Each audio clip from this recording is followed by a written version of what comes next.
महान पिता, धन्यवाद करते हैं आज के सुंदर बाइबल अध्ययन के लिए।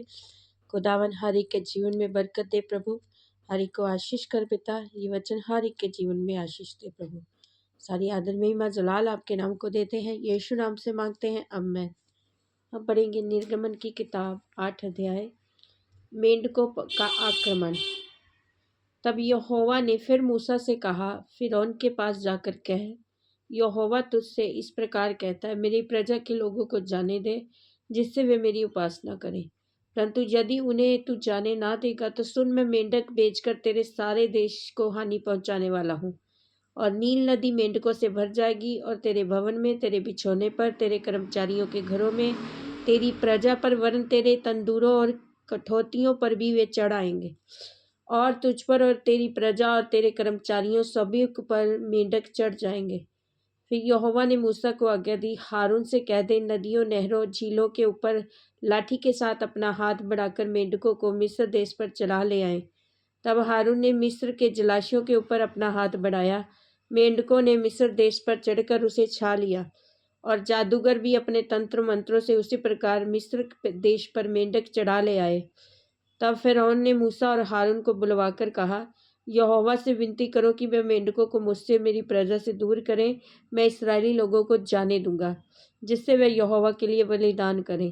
तब मूसा ने फिरौन से कहा, इतनी बात के लिए तू मुझे आदेश दे कि अब मैं तेरे और तेरे कर्मचारियों और प्रजा के निमित्त कब विनती करूं कि यहोवा तेरे पास से और तेरे घरों में से मेंढकों को दूर करे और वे केवल नील नदी में पाए जाएं। उसने कहा, कल।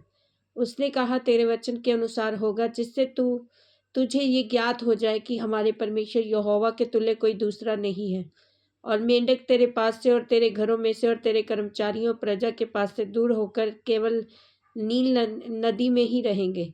तब मूसा और हारून फिरौन के पास से निकल गए, और मूसा ने उन मेंढकों के विषय यहोवा की दुहाई दी जो उसने फिरौन पर भेजे थे। और यहोवा ने मूसा के कहने के अनुसार किया। मेंढक घरों, आंगनों और खेतों में मर गए, और लोगों ने इकट्ठा करके उन्हें ढेर लगा दिए, और सारा देश दुर्गंध से भर गया।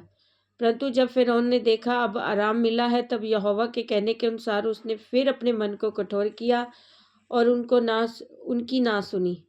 कुटकियों के झुंड। फिर यहोवा ने मूसा से कहा, हारून को आज्ञा दे, तू अपनी लाठी बढ़ाकर भूमि को धूल पर मार, जिससे वह मिस्र देश पर में कुटकियां बन जाए। और उन्होंने वैसा ही किया, अर्थात हारून ने लाठी लेकर हाथ बढ़ाकर भूमि की धूल पर मारा।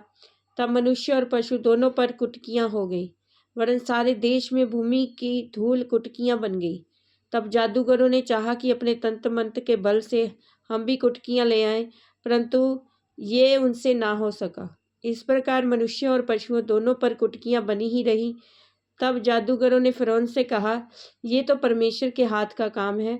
तो भी यहोवा के कहने के अनुसार फिरौन का मन कठोर होता गया, और उसने मूसा और हारून की बात ना मानी। ढांसों के झुंड।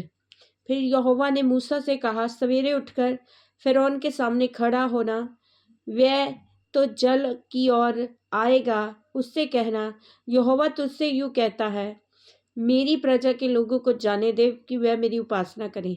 यदि तू मेरी प्रजा को जाने न देगा तो सुन, मैं तुझ पर और तेरे कर्मचारियों और तेरी प्रजा पर, तेरे घरों में झुंड के झुंड ढांस भेजूंगा, और मिस्रियों के घर और उनके रहने की भूमि भी ढांसों से भर जाएगी।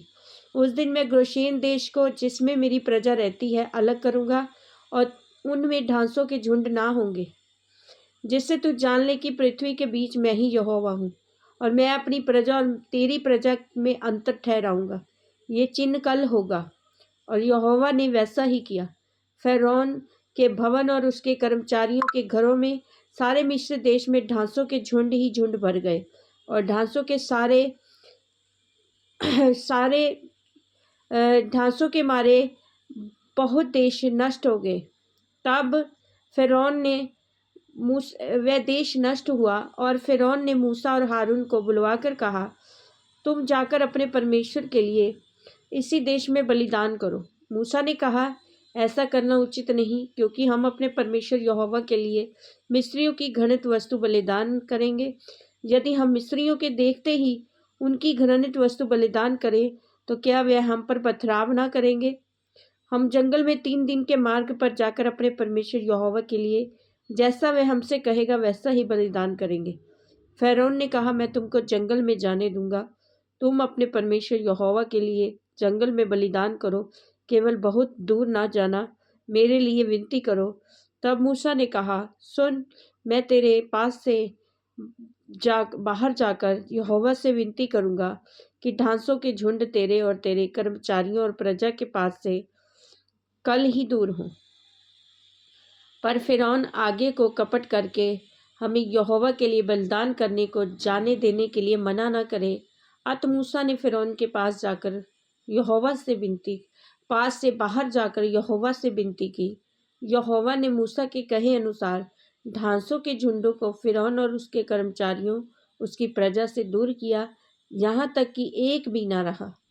तब फ़िरौन ने इस बार भी अपने मन को कठोर किया और उसने लोगों को जाने ना दिया। इस वचन के द्वारा प्रभु सबको ब्लेस करेंगे। आमेन। सबको जय मसीह की।